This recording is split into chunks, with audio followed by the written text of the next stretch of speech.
This episode of the GeriPal Podcast is CME eligible. To claim credit, please go to the CME tab on GeriPal.org.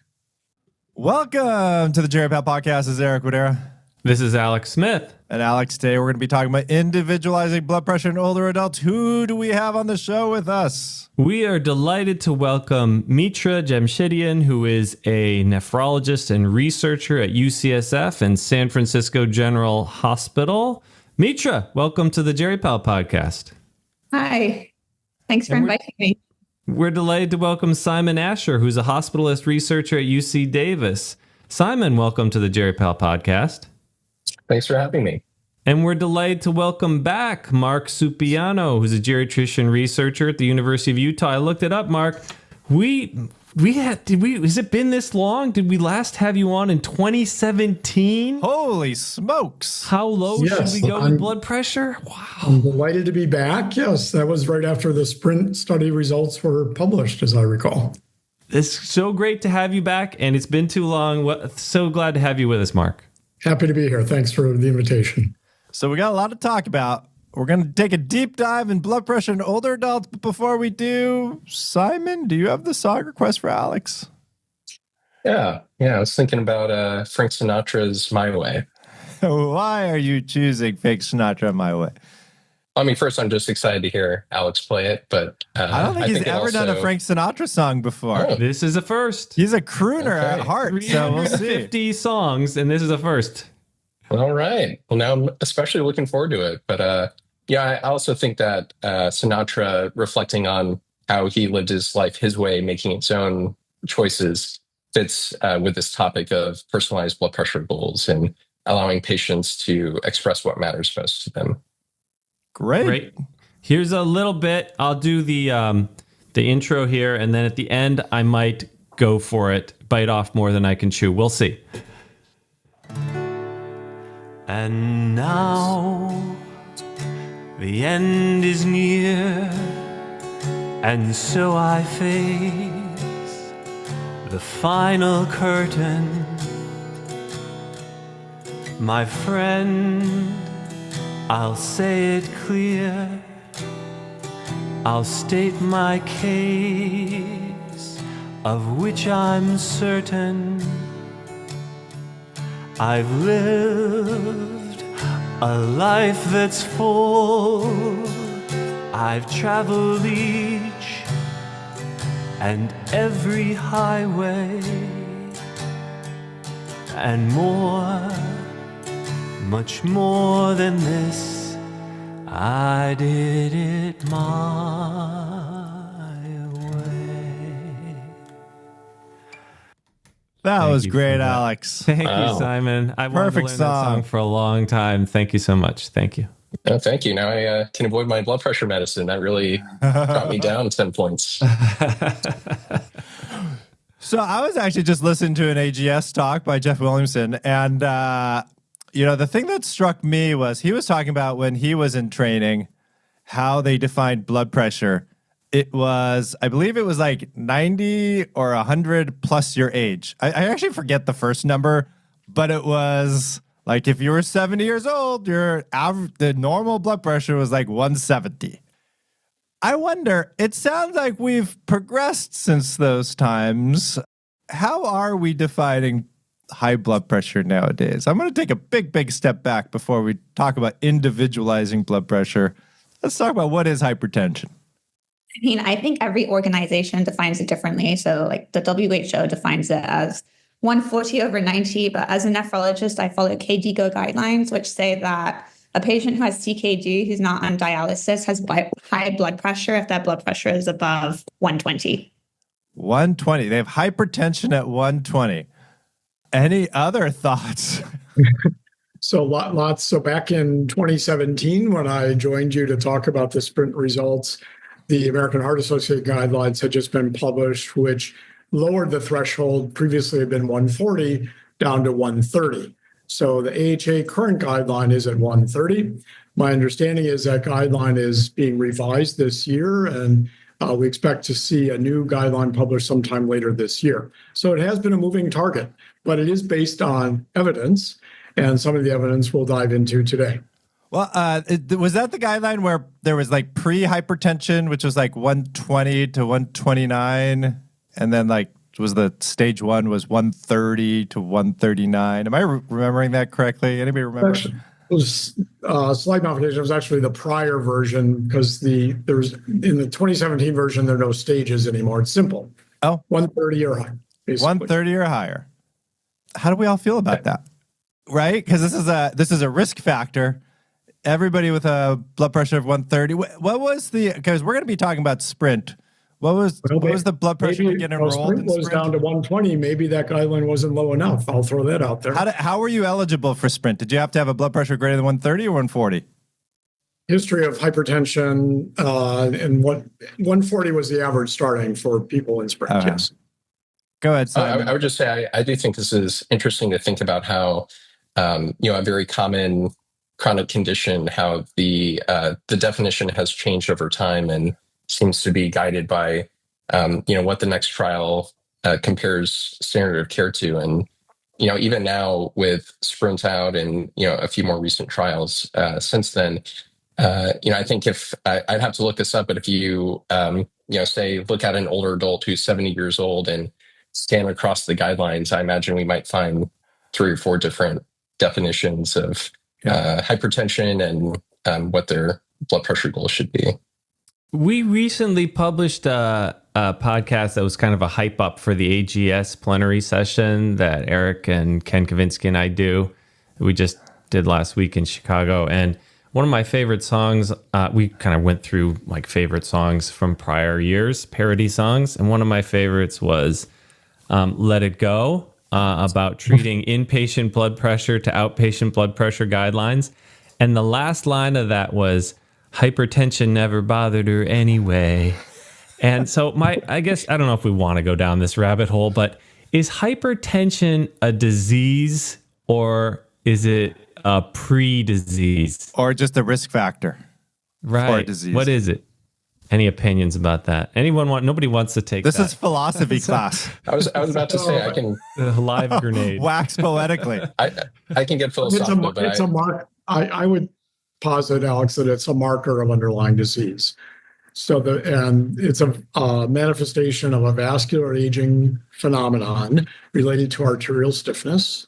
And I won't go further down that rabbit hole, but there is a mechanistic explanation for this, and why it's particularly a concern for older adults and why it particularly contributes to problems in the aging brain, heart, and kidney, which is what we'll be talking about. Right? This is why we have a nephrologist in this panel today. Right? And it's super common, right? Like, what was it? I think I read in the intro of your article, Mitra, like 75% of people older than the age of 75, I think, have hypertension. Yeah, that comes from NANES. The NANES data from 2007 to 2012 showed that nearly 1/3 of US adults aged 75 and above had hypertension and would have been eligible for Sprint. And I also read that, I just turned age 50. I have a 90% chance of developing hypertension over the course of my lifetime. Wow. Yeah, if I don't have it already. That's that vascular aging component, Eric. Yeah. So is this just normal aging? Well, Mark? What is normal aging? We can go down that rabbit hole. But it is a common age-related physiologic change. Yeah. Can't say it's normal. And then I guess the question is, what do we know about managing this common physiological change that we see with aging, this arterial stiffness with medications? What do we know as far as does it help our patients? I think I can speak a little bit to Sprint, but you guys feel free to chime in. But at least with respect to our older adults, their Sprint showed that treating to a goal of less than 120 versus less than 140 led to clear cardiovascular and mortality benefits. And there's a companion study called Sprint Mind that also showed that what's good for the heart is good for the brain. So it led to more intensive blood pressure lowering, reduced the risk of cognitive impairment and dementia. Wasn't it cognitive impairment, but not dementia? It was the True. I think the composite, you're right. I think if you separated them, it was mostly driven by cognitive impairment, but the overall composite, I believe there was a effect there. Right. I think it was so it had an mild effect on cognitive MCI and the combined MCI plus dementia, but not just dementia, likely because I think they followed for 3.5 to 5 years. So not a lot of dementia cases in that group. Right. And we had a to that podcast end, with Jeff Williamson in 2019 about that. Go ahead, Mark. I was just going to add to that end, there are now follow-up data or extended or legacy effects from the SprintMind study that were published in Neurology earlier this year. Jeff Williamson and I are co-authors on that paper, and it basically showed the same thing. There were more cases that accrued, but still hazard ratio in favor of preventing probable dementia was evident. It did not meet the standard for what we typically accept for statistically significance at 0.08. But again, the MCI and the composite MCI and dementia outcomes persisted. So a really cool thing is that for an intervention that after all only lasted 3 years before the trial stopped, had this now long-term benefit with almost 8 years of follow-up on protecting the brain. So that's a pretty cool finding, and I think why we're going to be talking about the benefits in terms of cognitive outcomes in this net benefit discussion we'll get into. All right, before we do that, just a big reminder for our listeners. So Sprint, this big study, 2016, was it 2016 I think it came out? 2015. Before that, there was always this concern about like a J-shaped or U-shaped curve where if you drop the blood pressure too low, people had worsening mortality. Sprint came out 150 versus 120 goal. Importantly, right, Mark, non-institutionalized, ambulatory, community-dwelling adults.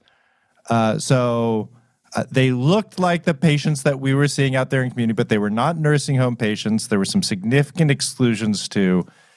And lo and behold, the target of 120 was much better than the target of 140. As far as if you came close to 120, I think the average in the end was like 121 in the 120 goal group. Mortality was improved. They stopped the study early because it was so good. And again, we saw other potential benefits as far as improvement in rates of MCI. But everything has a trade-off, right? Before we dive into the trade-off, just to bring this up to date, since Sprint, so again, that was 2015, there have now been 2 additional randomized controlled trials, both of which conducted in China. So STEP and Esprit, 9 to 11,000 people enrolled, very similar design to Sprint, similar targets of 140 to 120. Older adults, average age late 60s, actually. All right, so younger than Sprint. A little younger, but very similar positive outcomes for mortality and cardiovascular benefit. And then most recently, the China Rural Health Project, Jeff Williamson cited this in his Henderson Award lecture that you mentioned, because he was a collaborator with that group in China. A little different design. It wasn't a randomized controlled trial, but took individuals in rural villages in China, and it was a cluster randomized design trial where the entire village was approached with community health workers to get people with uncontrolled blood pressure treated. And the short story is same cardiovascular and mortality benefit and the adjudicated cognitive outcomes, and showed the very similar hazard rate reductions to what was seen in SprintMind. So there's now 4 different studies, 3 from China and Sprint, that show very compelling results, getting individuals down to the 120 range. So 120 is good. That is our goal. And I just want to emphasize one more time, these were like clearly not hospitalized patients. So these are outpatient ambulatory patients. We just lost Mitra. Hope she comes back. Non-institutionalized. Right, non-institutionalized. And I believe Sprint excluded people with diabetes, people who had a history of stroke.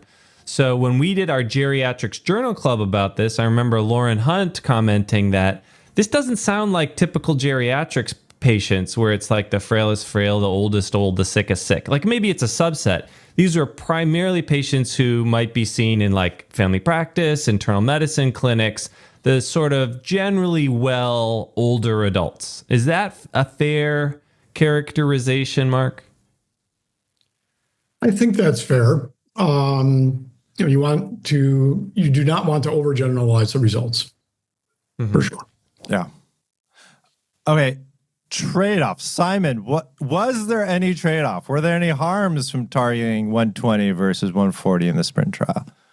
Yeah. So, sprint pre-specified looked at some what are called serious adverse events of interest or potential harms, including ER visits or hospitalizations for AKI, syncope, hypotension, serious electrolyte derangements, and showed overall, and I think in the subgroup of older adults that there were some potential trade-offs in terms of intensive blood pressure lowering, leading to a higher risk of some of these harms.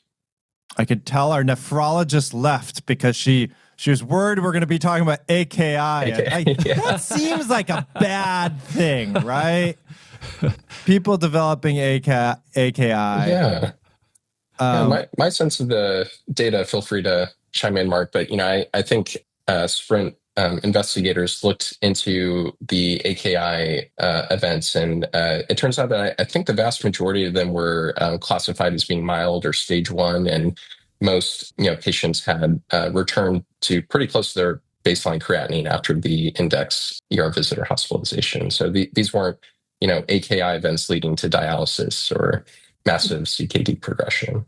That's right. So the good news is there was no rate of renal failure leading to dialysis. So that was not a concern. There were no permanent injurious kidney outcomes. And like the other adverse events, frankly, these are transient and reversible. The best guess is that a lot of the AKI was due to dehydration. One of the common additions to the armamentarium to get blood pressure down to the 120 target was a thiazide class diuretic, which may have contributed to some dehydration and AKIs related to that, which, as Simon mentioned, fortunately were reversible and did not lead to these longer term outcomes. All right. So a lot of potential benefits, target of 120 over 140, some potential harms, but generally they sounded very manageable. As far as like falls, I forget, there was greater hypotension and syncope, but I think Jeff said, I remember in a podcast, was there no difference in falls? There was no difference in injurious falls. That was the adjudicated outcome for adverse events. And that held up across all age groups, including those 85 and older. There was no effect of randomization based on the rate of injurious falls. Older people had more falls, but it was the same rate in both the standard and the intensive group. And this may be, parsing it a little bit, but I think, correct me if I'm wrong, Mark, but I think some of the, if you syncopize and that resulted in a fall, I think that counted as syncope. So I generally think these injurious falls were not, preceded by a syncopal event. And so, we lost Mitra because now I kind of want to know, like, how do we apply this and individualize it to our patients? Y'all did a great study. Mitra was the lead author in this study that was published in JAGS about like some ways we can think about individualizing this data. Simon, until Mitra comes back, can you tell us kind of why you started this study and maybe just start off with that? For sure. Thinking about this both from a clinical perspective and research perspective, I think clinically, as we've talked about, namely with Sprint, we have high quality evidence supporting lower blood pressure goals for older adult patients, but it's still challenging in clinical practice to apply that evidence to your individual patient and thinking about how to balance those potential benefits and harms, especially for our older adult patients who might have more advanced age or frailty or polypharmacy, so taking a lot of medications. It can be challenging to think about how to apply that in the real world setting. And I think just from a research perspective, what our group has been thinking about for the last couple of years is, and really what I think led to this project is how to, potentially move from this like one size fits all approach to blood pressure treatment, especially for older adults who are very heterogeneous, that, have a range of comorbidities and cognitive and physical function. And so that's sort of what led us to thinking about, can we develop a personalized approach that takes into account each person's expected benefits and harms, but also, importantly, is patient-centered, meaning, related to the geriatric 4Ms, that patient-centered in terms of being able to elicit and factor in what matters most to the patients. So, Mitra, if you could summarize briefly, what did you actually do in this study? Yeah, so basically what we did was we incorporated both the treatment benefits like reduced cardiovascular events, mortality, and cognitive decline, and harms like the AKI, syncope, and falls into these different risk preference scenarios that patients might have to estimate the net benefit of the intensive versus the standard blood pressure lowering. And we did this for each adult in SPRINT. And then we also stratified the results by age, frailty, and polypharmacy as well. So you looked at each individual enrolled in SPRINT, looked at the benefits and the harms, and then like modeled it out, or like what it actually? Yeah, so like net benefit would be like the benefits minus the harms equal the overall absolute benefit. And if that's positive, that means the benefits outweigh the harms. If it's negative, that means the harms outweigh the benefits. Okay. Just maybe add to that, Eric, that was great, Mitra. And, it is conceptually challenging to think about, like, how do you weigh like mortality, versus AKI? Are these apples? Like for a nephrologist, or? AKI is the most important thing, right, Mitra? No. Go ahead, Simon. And ER visits for hospitalists now. So as Alex said, it is kind of an apples to oranges comparison. And so, what Mitra and our team did was model patient preferences as sort of a weight, where you can sort of quantify the relative importance of a stroke versus a AKI event. And, if we can say, well, maybe stroke is 10 times more important to prevent than an AKI event, now we're dealing with a basket of apples, and we can make sort of a clearer trade-off. Now you can quantify things. Okay. So we probably could spend an hour on the wonkiness, like the methods Let's and not stuff. do that. Our listeners will thank us. But we may have to dive a little bit into it. But before we do that, like, what did you actually find in this study? Yeah, so overall, the benefits outweighed the harms for most older adults. And in fact, when we modeled the scenario where someone really prioritizes preventing like heart disease, stroke, death, or dementia, every single participant had a net benefit, even those who are older, frailer, or on lots of meds. And, interestingly, it was actually these older ones and the frailer ones who stood to gain the most benefit, more than these younger and less frail, more fit ones. Why is that? Is that just because the event rates are much higher in those individuals? Yeah, so that's a great question. So both the harms go up in these individuals, but also the benefits go up in these individuals too. And overall, the benefit outweighs the harm, and the amount that the benefit goes up is higher than the amount that the harms go up. So the balance comes out in favor of intensive treatment for nearly everyone.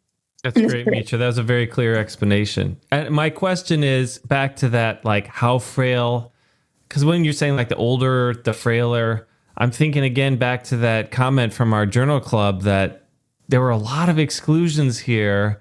Is this like, how, when you're talking about like lots of medications, how frail, how multimorbid, how old are we talking here? Are there limits to how far we can generalize this? Go ahead, Mark. If you don't mind me jumping in, since Nick Ryuski and I had something to do with calculating the frailty for SPRINT participants. So we did use the Rockford approach for deficit accumulation and calculated the frailty index for every participant in SPRINT. For those 75 and older, that included a gait speed. So we have average usual gait speed for those 75 and older, and that went into the frailty equation, so to speak, as well. So with the caveat, Alex, you're right. These are community dwelling ambulatory adults, right? They're able to come into clinic. They're not nursing home residents. Who signed up for a clinical study. But who enrolled in a clinical trial and came into clinics for their blood pressure management and so forth. The frailty indices, and I'm not going to remember this off the top of my head, but a sizable fraction, I'm thinking it was at least a quarter, would meet the Rockwood definition for frail. So these are not pristine older adults. Their average MoCA scores, for example, were 22. So these are not, the super healthy marathon runners that we occasionally see in our clinics. These are, standard older adults that all of us care for. So there was a range of frailty, and one of the cool things about the study we're talking about is that, as you pointed out correctly, the people who had the greatest net benefit were the oldest, the frailest, and those on more drugs. So the greater the risk, the greater the benefit. All right, I'm going to push you on that because I actually pulled up the original frailty article. So the original Sprint did not include frailty. Like there was no frailty measure, right? No, it did. It did. I thought there was the Sprint Frailty Index was developed. Was it developed post or after the publication? During the publication. Okay, during the Sprint trial. So it was the Sprint Frailty Index, which I think was 36 different items, right? One of them included gait speed. And when I looked at the it wasn't like the full range of frailty, right? I think that's the key thing. There's a spectrum of frailty that within dwelling older adults, right? So it's not dwelling adults, right? Who don't have diabetes and haven't had a stroke. Correct. Yeah. So in this paper, Mitra, right? So in that population of that spectrum of frailty, the worst in that spectrum, they actually did better, right? As far as if their priority was avoidance of mortality, MI, things like that. Those individuals did better with aggressive versus less aggressive blood pressure. Yes, that's right. But even when we took the more cautious approach, like saying, okay, what if you cared just as much about avoiding harms like AKI or falls as much as the benefits like preventing the benefits like heart disease or stroke or dementia, 85% of them still had a net benefit. And we saw the same pattern that those who are older and more frail had an even greater net benefit. So I guess the question is, the topic is individualizing blood pressure control, but what I'm hearing is everybody has a net benefit of tighter blood pressure control. Did I title this podcast wrong, Simon? To your point, I think even though most of the older adults in Sprint did have this benefit harm trade-off that favored intensive blood pressure lowering, there's a lot of variation in the magnitude of that net benefit. And there are some people that just have this massive benefits outweighing the harms, irrespective of their preferences. And then there are arguably more patients that were a little bit more closer to the middle, where it kind of gets into this question of, if your net benefit is, like just above zero. Who were the people that fell into that group? What do we know about them? That group tended to be the lower risk patients. So, the converse of, Mitra's point, the younger, fit patients with fewer medications. The net benefit was still positive, favoring intensive blood pressure lowering, but smaller. And I think that maybe lends itself to more of this kind of like shared decision-making discussion of how much do you need the benefits to outweigh the harms to.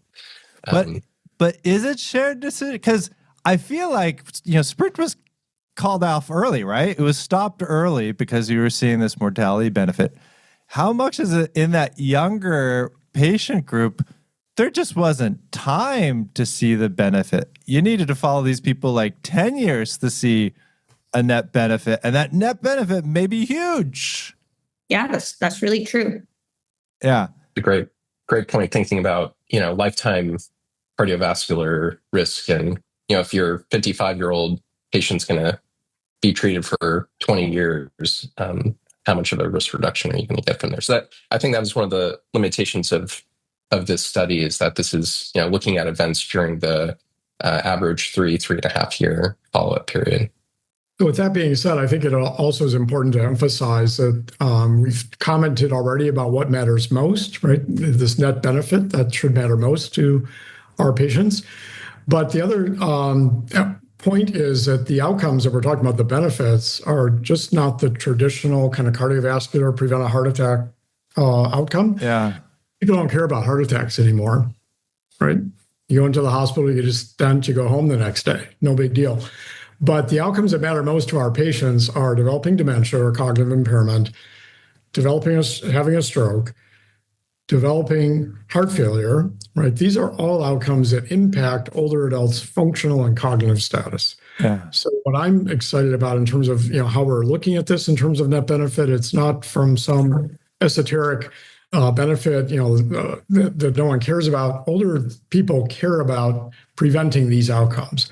And I think as we're having patient-centered discussions with our patients about the potential benefits, we can share with them, these are things that are going to matter to you that will, for which your risk will be lower if you're able to get to this lower blood pressure.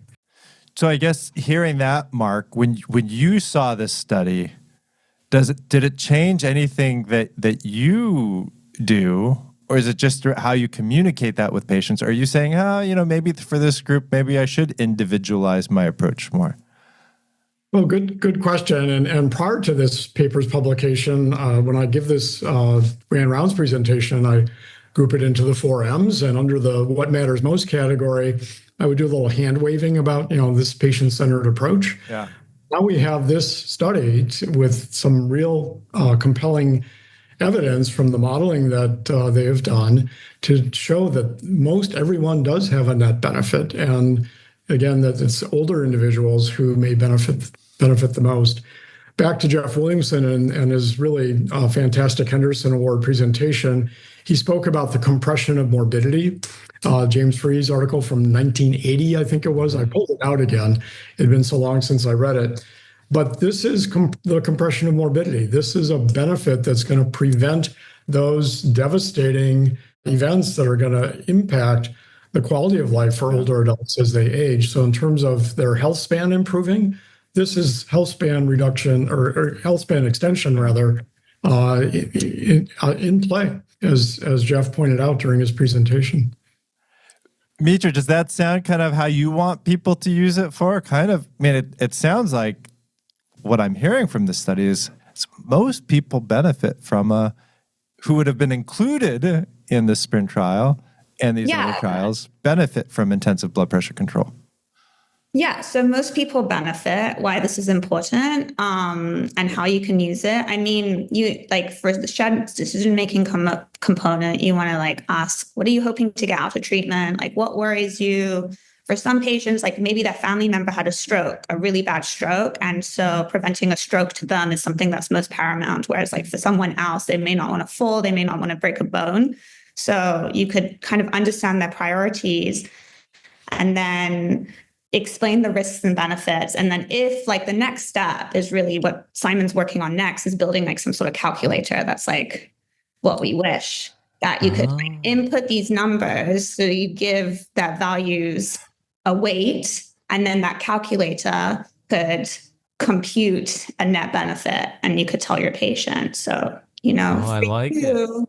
The overarching intensive blood pressure control would align with your values and lead to a benefit in your life. But for maybe the next person, it wouldn't. Maybe the harms would outweigh the benefits.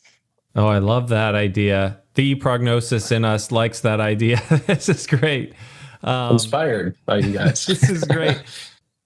So one question on ePrognosis, we have a cancer screening module. And in the end of that module, we say, for persons whose life expectancy is like yours, and then we kind of have red light, green light, whether, cancer screening would be more beneficial than harmful. And then below that, we show, here are the number of people who would be harmed. And those harms are typically immediate, and it's a fair number of people usually. And then here are the number of people who would benefit. And it's usually very few number of people, but those benefits, as we've discussed, are much greater, right? In terms of preventing cancer that would kill you, right? And then we also show the number of people who would die, whether or not they got screened, right, for this cancer. And so I wonder how prognosis plays into this, if at all, if you've considered that in your approach. And my guess is because these were ambulatory, fairly well older adults with some spectrum of frailty, there weren't many deaths. So you probably didn't model that much in your analysis. Yeah, that's a really good question and a really important point. So, SPRINT excluded patients who had a limited life expectancy, and it excluded patients who were institutionalized, like in a nursing facility. So that's a really important point, and we definitely need more trials that focus on like these sorts of people. So, Alex, what that does bring to my mind is work from one of your e-prognosis colleagues. I think you know someone named Say Lee. Oh, yeah, heard of him. Say had a paper published, I think it was in JAGS, I better double check, but looking at the time to benefit. This was for stroke. So not all of the outcomes, but the time to benefit from intensive therapy to prevent stroke is on average 1.7 years. Pretty short. So pretty short. So and the other paper, again, JAGS paper, Nick Pajewski modeled out benefits of the very old included in SPRINT. So even above the age of 85, there was a benefit in terms of cognitive impairment. So my take on that is that it's not too late to start, and that there's still time to benefit from intensive therapy. I'm going to ask residency. Wait, I have one more thing, Eric. We tell people jump in and talk over each other. Eric and I do it all the time. When I was in residency, we looked at the guidelines in the UK around management of high blood pressure, and they had looser and looser criteria for treating high blood pressure as people got older. I don't know if that's still the case. Maybe somebody on this call who might be from the UK or have an accent that resembles one might be able to comment, is because your data suggests the opposite, that maybe we should have tighter guidelines as people get older. So times have changed, I would submit. And the other factor is, and we have some evidence of this actually from SPRINT, there's therapeutic nihilism and ageism in older adults. Okay. Our bias is there's an age bias that older adults aren't going to benefit the same way that younger adults will from intensive blood pressure therapy. It's ageism. And we have a paper published, Alex Zarudalin is the first author, that basically even in SPRINT, there was therapeutic inertia evident in the oldest SPRINT participants, right? So the therapeutic inertia meaning that they showed up to a clinic visit, they weren't quite at target, was an action taken. It was less likely to result in an action if you were over the age of 75. Yeah. So even in SPRINT, there's therapeutic inertia and ageism. So that's a big factor still today. And I'm delighted that this paper is calling attention to the fact that when we look at these relevant outcomes to older adults and what matters most, there is net benefit. And as geriatricians, I think it's incumbent on us to get this word out. So thank you for giving us this platform to get the word out.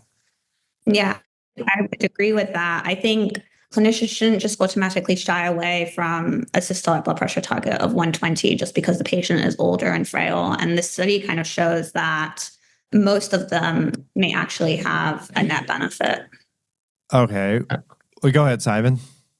Oh, I was just going to add, I think we aired into some like philosophical discussion earlier just to kind of bring us back into that. I think what's been really enjoyable about working with Mitra on this and, frankly, reading a lot of Mark's papers in this space is, he brought up like clinical inertia when it comes to treating blood pressure. And, I think clinically as a provider, when someone does get a harm, so if they do go to the ER or get hospitalized for an AKI or syncopal event or have a major fall, we see that and we might get reminded of that or, we'll follow that patient up. And I think in contrast, one of the challenges with preventive medicine and, in the case of hypertension is we don't see the stroke that we prevented or the heart failure that was avoided. And if it is prevented, that's a good thing, but it's sort of invisible to us. And hopefully with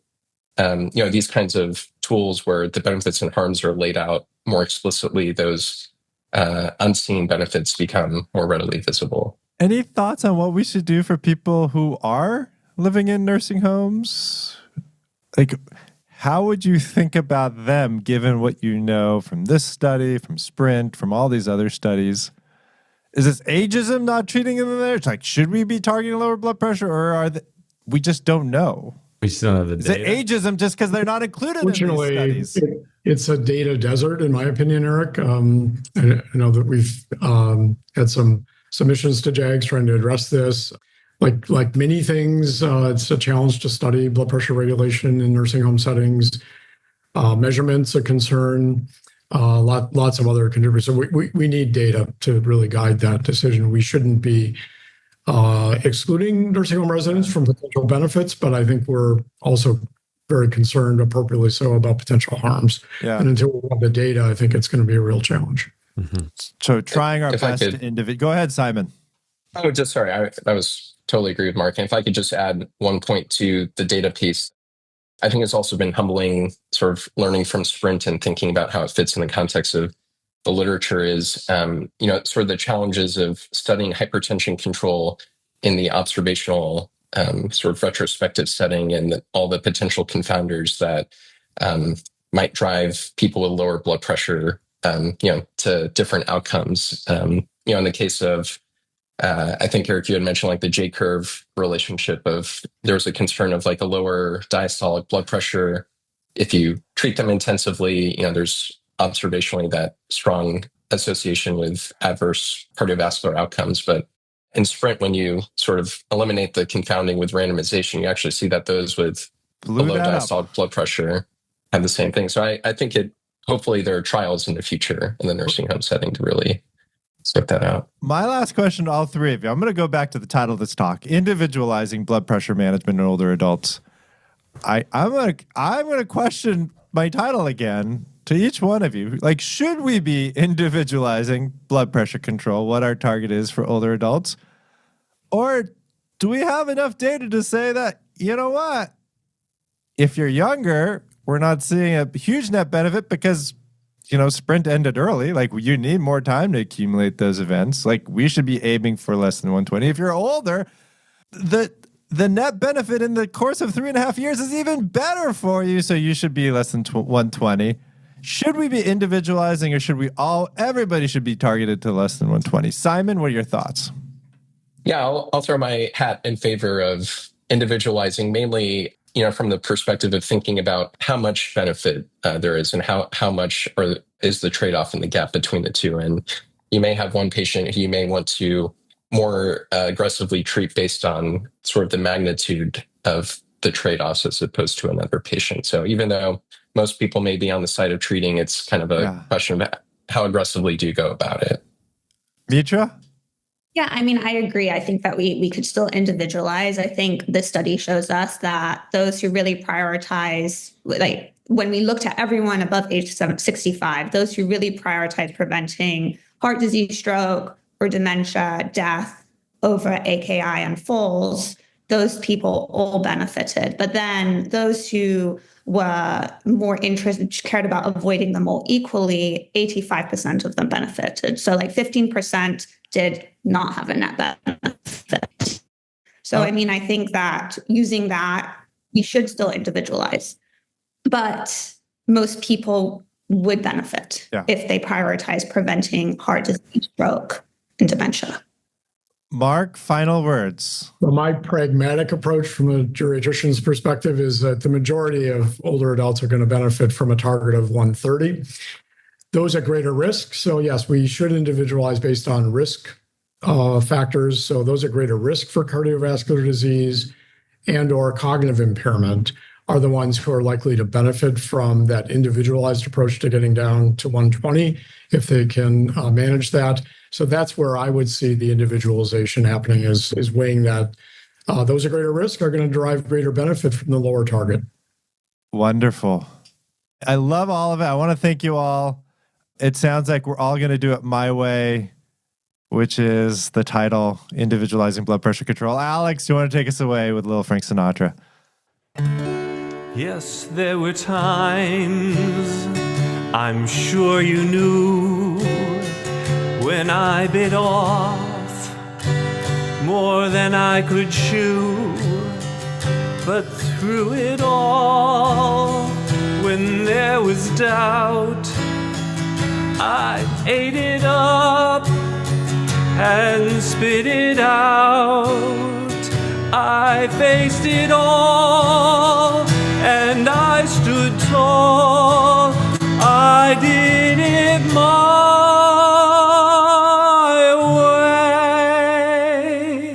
way. Mitra, Simon, Mark, thanks for joining us on this GeriPal podcast. Thanks so much for having us. Thank you both. For having me. Bye. And thank you to all of our listeners for your continued support. We'd also like to say a big thank you to those who've donated more than $250 to the GeriPal podcast over the last year, including Anna Lynch, Deborah and Jeffrey Larson, Krista Mossack, Ed Martin, Stuart Oserman, Mo Rizawi, Rochelle Bernacki, Daryl Owens, Mark Wren, Richard Lewis, John Bielenson, James Tulsky, Elizabeth Cobbs, Christopher Heck, Meg Walhagen, Chris Jones, Kate Mesrich, Jen Hopping, Ashad Abid, Michael Bordowski, Ascher Edwards, Susan Nelson, Harry Hahn, Carol Heyman, Gretchen Schwarzy, Sharon Brangman, Elizabeth Chung, Paul Amatelli, Brian Castle, Victoria Braun, Susan and John McFadden, Christopher Heck, Emise Samoji, Matthew Schuster, Carrie Hagan, and Lloyd Woolstadt. a very big thank you. And if you too want to donate to the GeriPal podcast, please go to the GeriPal website and click on the blue or orange donate button.